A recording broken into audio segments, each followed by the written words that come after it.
He and I had to move a pool table, just us, downstairs. And our third friend was there at the bottom of the stairs just watching.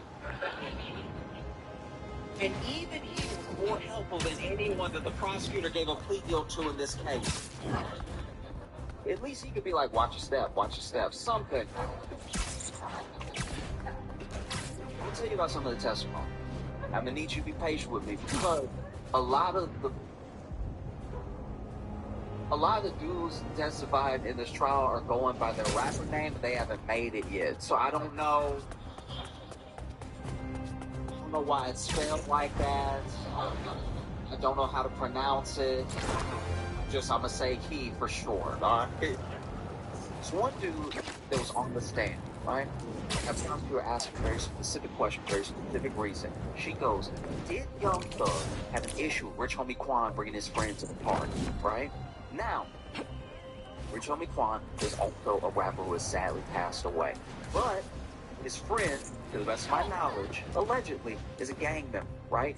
This whole question is to paint Young Thug as a leader of a gang. That's why he would have a problem with a different gang member coming to his party, right? So the prosecutor asked, did Young Thug have an issue with Rich Homie Quan bringing his friend to the party?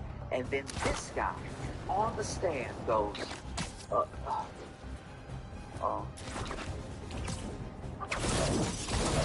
did you have an issue with Rich Homie?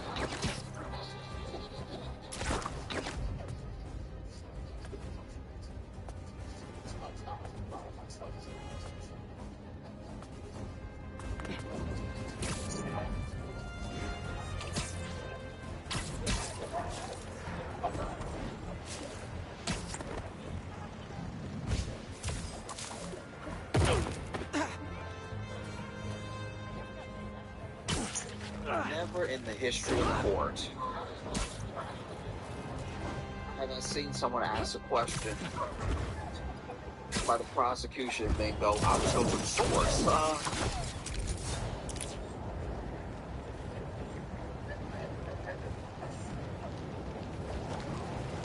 And so then the prosecutor goes, no, I'm asking you. Did Young Thug have an issue with Rich Homie Quan bringing his friend to the party, alright? And this guy goes, I'm not Young Thug, so I don't know.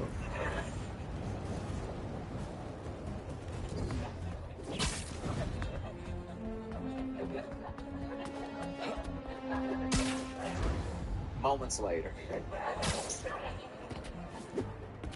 prosecutor's asking question after question after question, all alleging the same thing, all to the same end, right? And this dude, he's not being combative, he's not being rude, he's just not being helpful. And so then the prosecutor pulls up, I don't know if she put up it exactly, but basically references his plea deal where she goes, I have right here, you answering questions definitively that I'm asking you right now. And then this guy, on the stand, goes, y'all wrote that, I just signed it.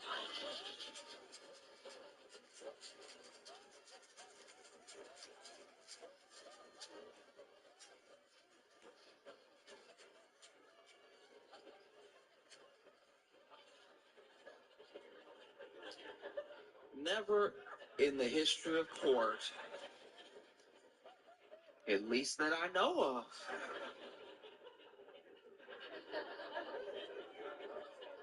and it's like, the internet especially was of two minds because it was like people could not decide if these were like some of the dumbest people who had ever lived or legal masterminds. Because basically what this dude is saying in open court, right, is, look, you're about to give me how many years? I didn't want to do how many years, and you told me if I signed the paper, I wouldn't do how many years, right? So I signed the paper, but I'm not about to perjure myself.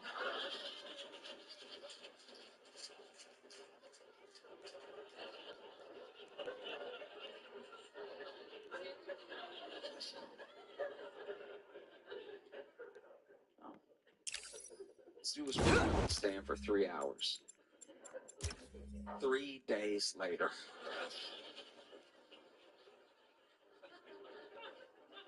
prosecution's asking question after question after question, all to the same end, right? And, you know, references again. Look, I understand that we typed it up, but what is in this is based off of what you said to the police. This is based off of testimony you gave during interrogation. And he was like, yeah, but if you gave it to me to type up, it would say something different than what you have right there, right? Even the prosecutor was like, oh, oh, oh.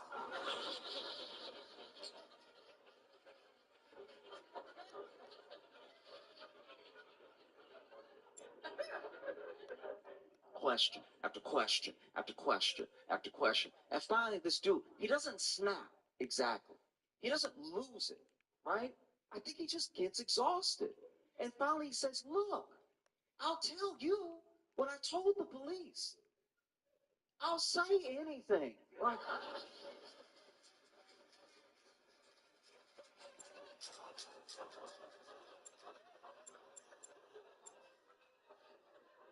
this is a witness for the prosecution.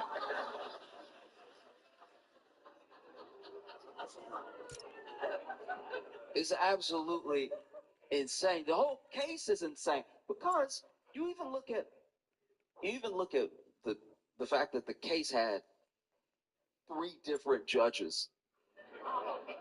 Yeah, got passed off like a bad baton. First judge. First judge was Judge, I don't know how to pronounce his name. I think it's Glanville. Glanville, yeah. And this judge, he does seem to suck. Like, he does. But he also had to put up with some stuff, too, because there were jurors that were fully out of pocket during this case. Just a couple of examples. There was one juror that got picked. It already took nearly a year, by the way, to pick a jury, which is insane. And then after they picked the jury, there's one juror that during the trial has started, and I think they just went to the Dominican Republic.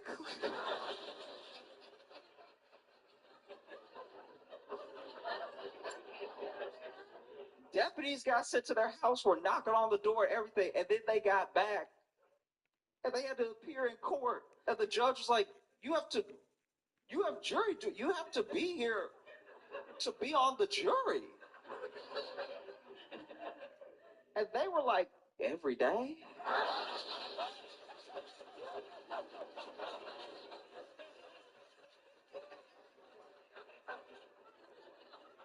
That sounds wildly inconvenient.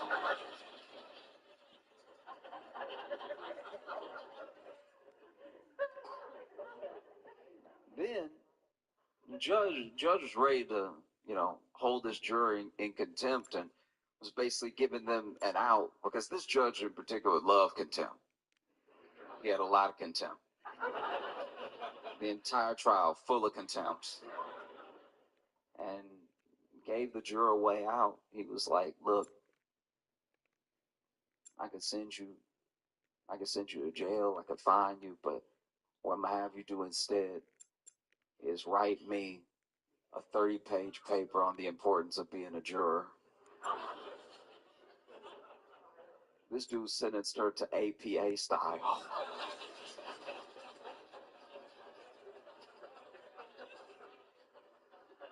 He sentenced her to citing sources. You couldn't see his face in the moment, but even Thug was like, damn.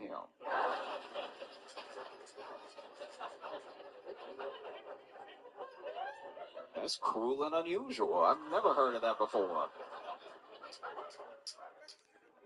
There was another juror that I admittedly, I don't even know what happened with this person, but I know that they got in trouble for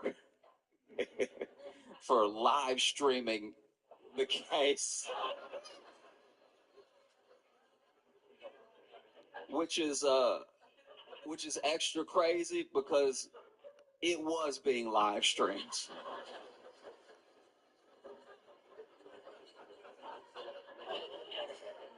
Like, if you had been watching at home, you would just see them sitting with the jury like,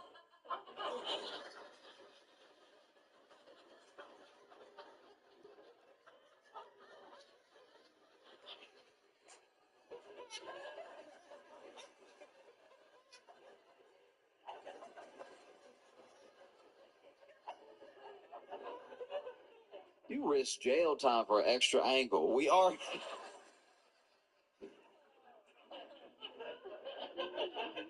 Um, Judge Glanville. Oof. There was a lot of plea deals being given out the entire case, like I said before, and some of the things that were happening was this is me guessing, but there were people that were not being super forthcoming. That they probably didn't necessarily have to be, but they were in some sort of trouble, and so the plea deal was just given just as an extra. It's okay, you can talk. We just need to get this guy right. And even with that, there were still people that didn't quite want to testify. And then there were people that were being so difficult. State's witnesses were being so difficult that the state just could not get anywhere. You know? There was one person, star witness. Basically, the prosecution needed a through line. They needed something that would connect everything. And so they laid a lot of it on one person in particular. And they needed his testimony so bad that they pretty much gave him immunity on the stand. I didn't even know you could do that. It sounds made up. It sounds fake. I feel like he thought it was fake too, because he was like, immunity on, so if I say something on the stand, answering one of your questions, and it implicates Thug, but it also implicates me, I'm okay. Yeah, you're okay. You have immunity. Immunity on the stand. You're going to be good. You sure? Yeah, you're going to be good. Okay. I'm not even joking. He goes, okay.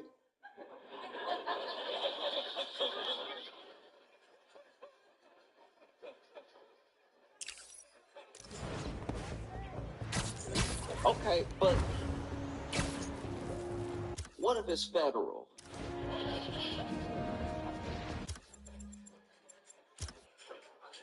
And I love that. I love a good haggle. I love like, okay, I hear immunity, but can I get a federal? Can I get some federal? Federal, please. Can I get a little federal?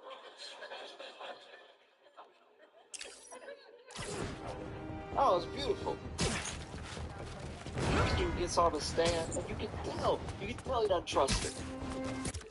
You can tell he's like, nah, they're up to something. Doesn't want to answer any questions. But we told you have immunity. All right. Basically compelling this man to testify. Dangling immunity in his face. Sits on the stand. First question from a prosecutor. How old are you? And he goes,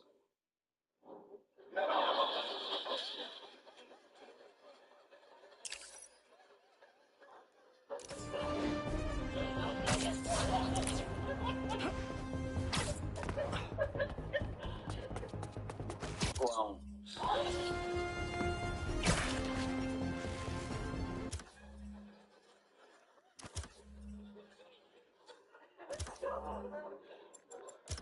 And the prosecutor's like, what do you mean by grown? It's like, I'm an adult. Prosecutor is like, okay, seeing as you're an adult, how many years is that? And then he goes, enough years to be an adult. Looks over at the judge. I plead the fifth. Oh my God.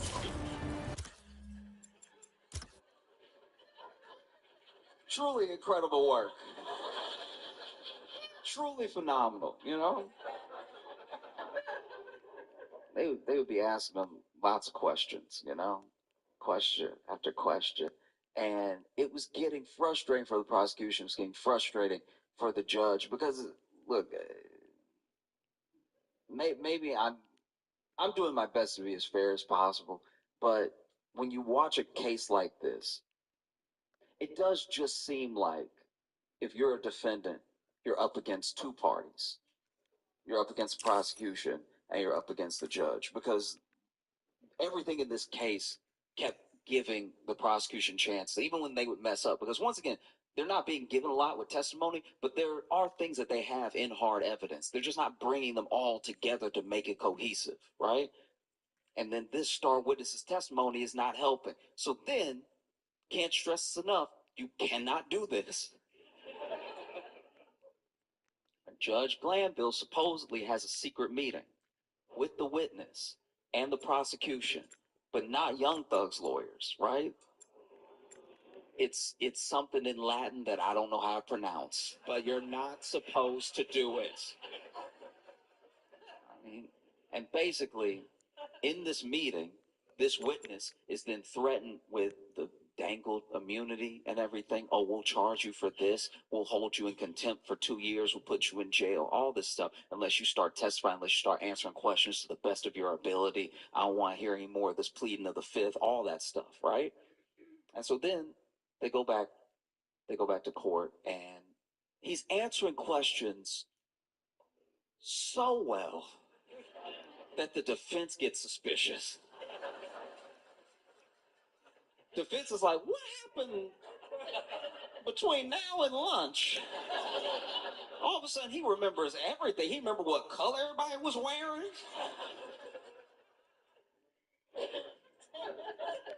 And then it comes to the defense lawyer's attention that there was this secret meeting. And so he addresses it in court, in front of the judge, to the judge. He goes, Your Honor, I've heard some distressing news that there was a secret meeting with you, the prosecution, and the witness. My client and I were not privy to. I don't know what was discussed. You know, this person's acting different, not like, what is this? And the judge, instead of denying it, instead of being like, that's a horrible accusation, that's not true at all, the judge goes, who told you that?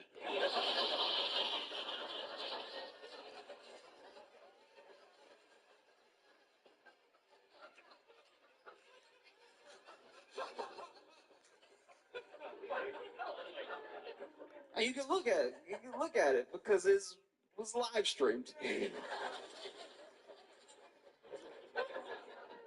can look. Who told you that? And he's like, Your Honor, don't worry about who told me that. This is the least of my concern. It's who told me that. The meeting is my concern. He's like, no, I need to know. This is very distressing. I need to know who told you that.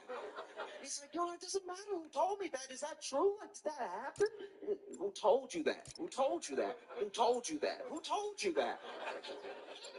Over and over and over. And it's just wild that, like, in a RICO case involving supposed gang members, that the judge is like, who snitched?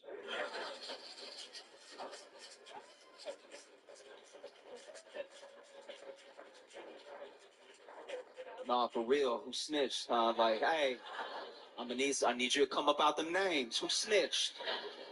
Ain't nobody play with. Look, I will bust everybody in here right now. Who snitched?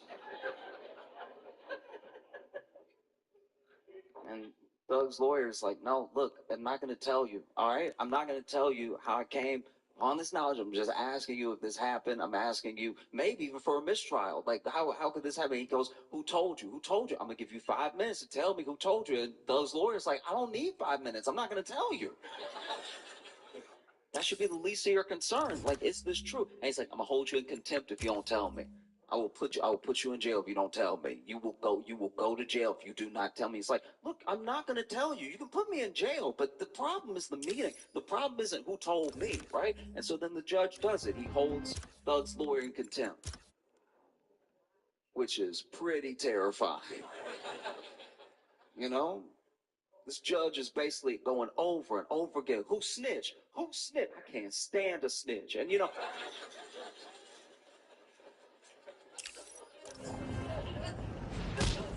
and you couldn't see Thug's face in the moment, but he had to have been like, I know, right?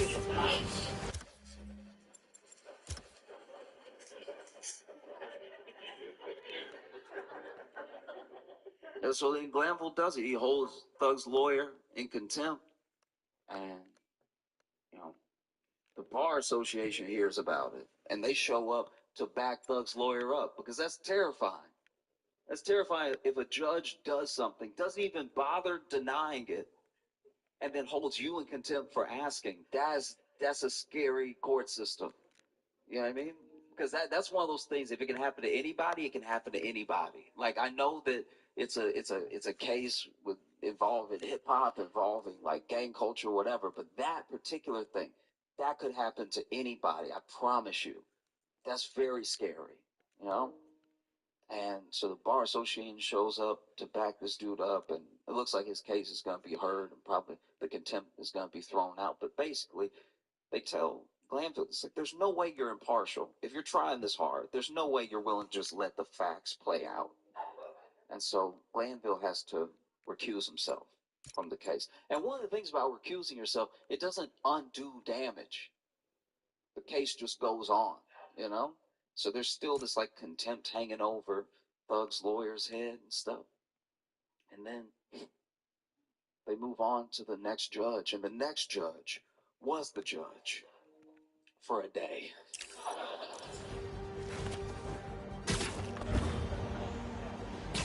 I'm not a judge, and I don't know how judges get cases and stuff. Apparently this case was just given to her randomly and everything, and then she got the case and she was immediately like, hey, y'all, I can't.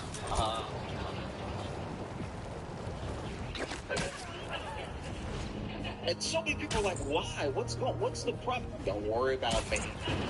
I can't right now. So then the case goes to the third judge. You know the judge, just that judge. Case goes to her. She does her best. But it's very difficult. It's very difficult because there are things happening in the case that should just never happen. They actually had an officer come in who was, you can almost call him a specialist in RICO cases through his police work, right? And even he made a mistake on the stand that had the defense asking for a mistrial, because basically the state handled the case so poorly, so messy. Hope I'm not intruding! Right? Let's do this! The defense was asking for a mistrial. They were asking for a mistrial the way that you acted. When you got 2 claws left.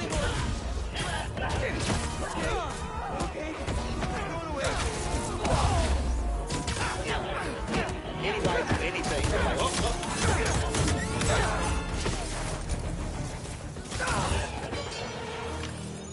Say, we should take this on the road sometime. Sounds like a good excuse to defense finally would build call that for a Spider-Mobile. mistrial. That's a mistrial right there, Your Honor. Your Honor. He just sneezed. That's a mistrial. He gonna get everybody sick. Because this witness on the stand, you know, his testimony, I'm pretty sure, had to be thrown out, because even though he's an expert in RICO and everything, it was 2 things were revealed that were pretty distressing. One, it's a RICO case, so they're trying to get everybody on everybody's crimes. But they never bothered to really look at the financial records of Thug, which is pretty insane if you're telling me that all the money he makes he runs through and to a bank. And you didn't bother to check a Chase statement or anything? That's wild. And then, while this officer's giving testimony, he makes a mistake that obviously would be called out by the prosecution, but does not get called immediately, and then the defense hears it, and then they're like, this is crazy, we can't allow it. Basically, he references tax convictions as part of a testimony for what the person would have done in this case, and you just can't do that. You have to judge it by the merits of the evidence you have in front of you, or what happened right now. And at one point, the judge loses it. She storms out. The judge goes, I can't take it anymore.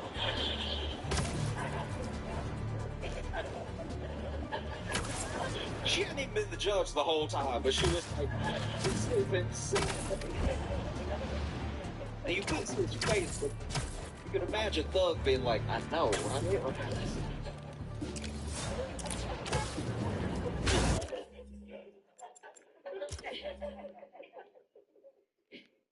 No. And so she almost grants a mistrial. You know, there's a mistrial with prejudice and mistrial without prejudice. Mistrial with prejudice is basically don't even bring it up again. mistrial without prejudice. It's like, okay, you didn't make the best case, or something happened, or a bunch of jurors went to the Dominican Republic. So, like, we can try it again later.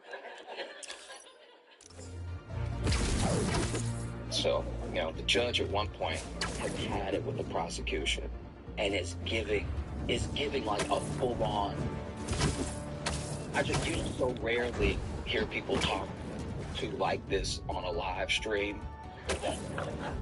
that aren't on this call at home. Like this, she was just like, she was looking at the prosecution and she was at her wit's end, and she was like, I don't know what to say to you. Like, I don't know, with the years of experience that you have, I don't know if you were willfully trying this case as badly as possible, or if you were just so unorganized that you can't seem to string a coherent thought together on how two things are related. And we've heard testimony.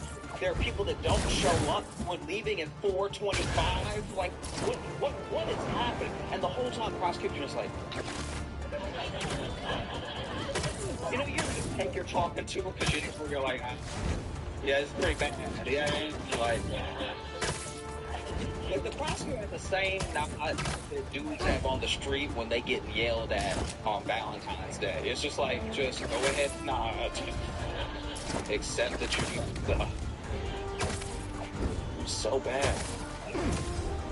Be thing after thing after thing, whether it was jurors, whether it was judges, whether it was just wild testimony. There were people so uncooperative, right? There was one point where they showed this guy a picture, right? And it's a picture of him and Thug and two other people. Apparently with the person, I don't know, I didn't see the picture, but apparently with the person who was murdered, right? Because that's one of the charges. There's drug trafficking, there's like gun running, there's all this stuff, but there's also a murder, right? And when it comes to the murder, that's one of the big ones, because they're alleging that Thug paid for the getaway car, right? And so once again, now checking his financial record seems like an oversight.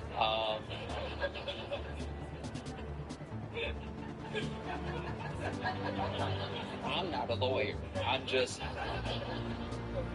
saying. And they show a picture, right, with all these people to someone on the stand, and they're like, "Do you recognize anyone in this picture?"